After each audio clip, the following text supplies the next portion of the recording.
Welcome back to the channel, World of Tankers. I am just here for a good time. Hopefully you are here for a good time as well. And anyways, let's get right to it. Today we're going to be talking about the Vickers MBT Mark III, a brand new British Tier 8 collector tank. And honestly, is it worth getting? Is it not worth getting? What can this tank do?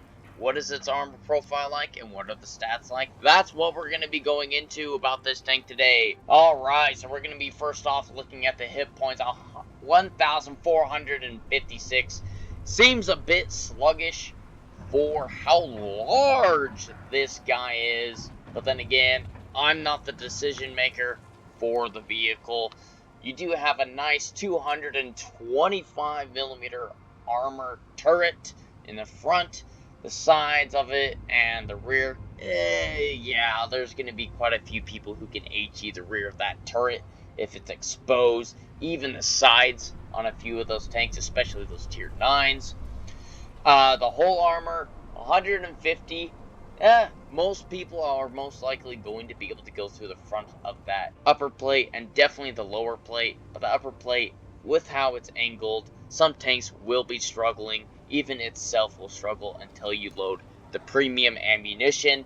Of course, the rear and the sides. You can side scrape versus some tanks, but don't expect to bounce everything. The view range, 296.5. For this big of a tank, not bad, not the greatest. Concealment, it is surprisingly more sneaky than I think it should be for how large it is.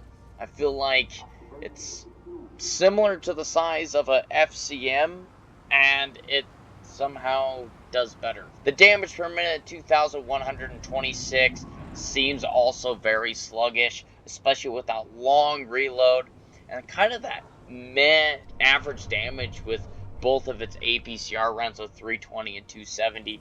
It's like, you know, you want to deal out the damage. It feels like a tank that has a better DPM, but it doesn't. It does have that 8 degrees of gun depression, which is fantastic, but remember, even with those 8 degrees of gun depression, the hatch on the turret, it's huge. People are going to shoot it. It's easily pennable. Some tanks, I believe, can HE it as well, so be wary about that. Always try to hide that cupola or pick your gunfights in a smart way. Getting around, the vehicle starting off is very sluggish, and going up hills, going through certain types of terrain, it can be a bit of a pain to get around. Other than that, it gets around well enough to be able to support its team or even get into certain positions early on in the game and get that first shot off. The Vickers armor profile here today, and well, this thing looks like it is quite armored at 240mm on the turret. It does have these two little weak spots there that you can pen, and other tanks as well. But look at that huge butt cupola. Of course, you can't pen these little areas on the sides. You can't pen on top of there or these little other parts. Just remember that for you newer players, you're going to have to shoot right around here. Of course, the lower plate is very vulnerable as well. And definitely don't be shooting these little areas as well. It is a nice turret. When playing hold down, that turret cupola is still large, so you can take advantage of that spot very easily. Side scraping in this vehicle, you can side scrape in it, but of course that lip back there is going to be pennable, so take advantage of players who are exposing that little spot there. Sides, I mean, if you bounce this, you're either the most unlucky player or, I don't know, RNG, right? And of course, the rear of the tank, very easily pennable. HE on itself, you can pen that quite easily. Looks like there might be a few little spots there they can pen on the side, but frontally, no. Now with premium there, it does open up that top part. We're going to be on 2 maps today. Faust Supremacy is the first one. It's going to be a mostly tier 8 matchup with some tier 9s in the game. We are going to be going A-side. The reason why we're going to go A-side is because everyone can kind of fight in this area. It allows the team to kind of work together and get things done. Gonna go over to this bush. I really don't like pushing fully over into that corner, because when your team doesn't fully come over here and you go over there, you're gonna get cut off, you're gonna get bled out. And so we're waiting to see what happens here.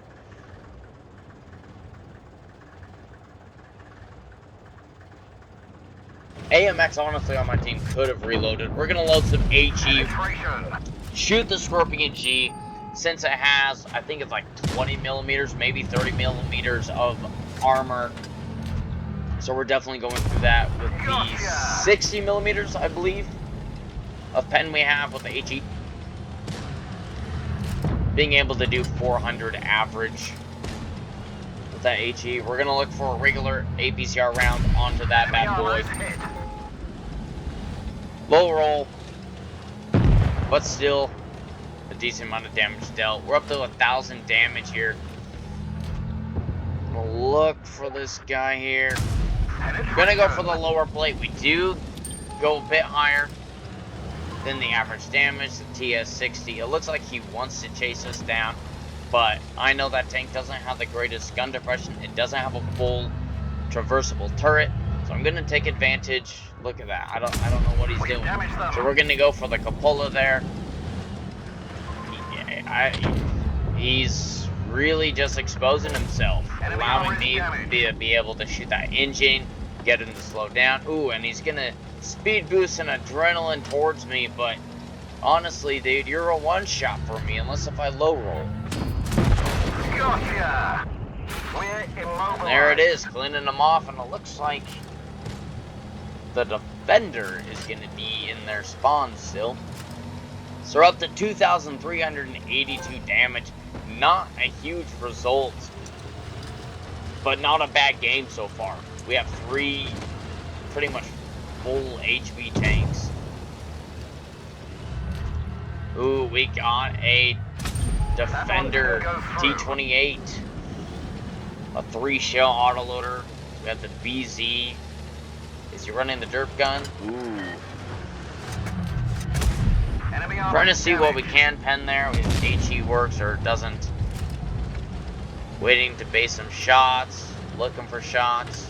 Seeing where my team is. Ooh, we're gonna go for premium round on the lower plate of the 112. Up to 3,000 damage. Another round into the lower plate. Are they gonna pick him off? Yes, they do. Now that this guy's shot, we are going to push. Sadly, we don't penetrate. It's probably because the T-30 bumped us. As well as that weird, funky angle. Definitely a nice high roll there.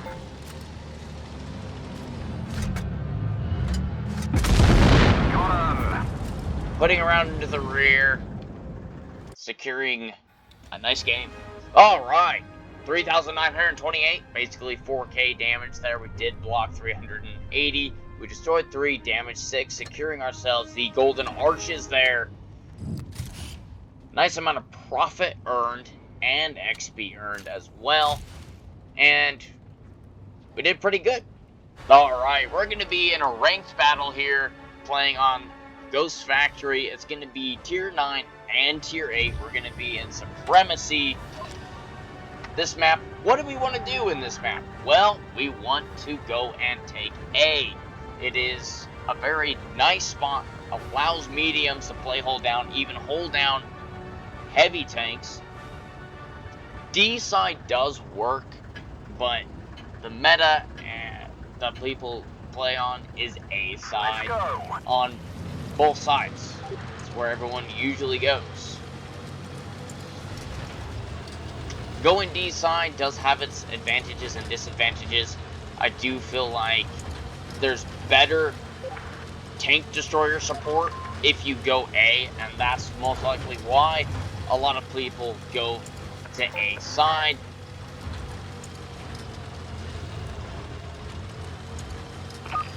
Looks like we're going for a CB on the enemy and our team. We're going to get A for free possibly here. Doesn't look like there's going to be anyone contesting A because they're going to be going D. So this is a very...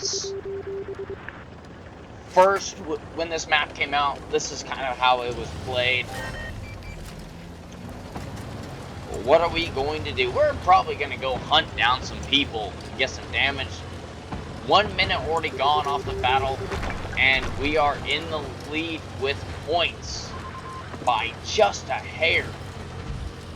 We need to start farming out these tanks. We're looking for an AG on that. We do roll a little bit low, but we're going to load regular to finish that AMX off because he does have enemy vehicle destroyed. His reactive armor on, but that doesn't matter. Gonna look for a shot on this Malcian. Very tight shot. Very beautiful shot, to be honest. Looking for a shot on that action. Try to get as much done with him as well. And now we're gonna try to look for safety here. We do not want to get splashed by the Malcian, but we're gonna take a hit anyways, and another hit from that guy. Oh boy. Pretty much half our tank's HP gone out the window with that. But we're going to be going for the 7-7 here. He is alone, which means we can push him. But we got to play a little bit careful here because he has a potential to clip me if he high rolls. Enemy armor is hit. Another shot. He shoots one. He's going to shoot the other one. Going for a track shot. Going for track shots really help you get that assisted damage and boosted XP. Enemy armor is damaged. Hit that engine. Oh, come on, Progredo. I know you can finish him off, but the T-54 lightweight finishes him off. I'm gonna put a round into the action, making him a potential 2-shot. 1 shot for nobody. Gonna try to keep this Malcian distracted here. We didn't penetrate their armor. Trying to go for that cupola. That is my best chance of hitting those weak spots here. Ooh, frog. Nice shutdown on the IS-8's part. Ricochet. Ooh, missing 2 shots on that bad boy. We're trying to put pressure on them, keep them distracted. I kind of want them to tunnel me so that my team can kind of move in.